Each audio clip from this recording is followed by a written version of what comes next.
সকাল সকাল ঘুম থেকে উঠে বাবুকে নুডলস খাওয়াবো বলে নুডলস নিয়ে বের হয়ে যাচ্ছি।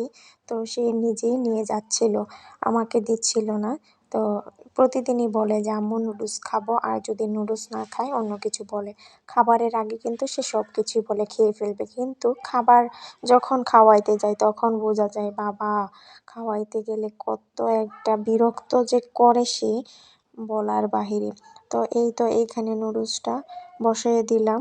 তো এখন সে জাল দিচ্ছিল চুলায়, আর আমি এখানে লাড়ছিলাম আর কি, বসে আছিলাম। যেহেতু সে জাল দিচ্ছে পাতাটা তো দিতে পারে, সেজন্য আমিও বসে আছিলাম।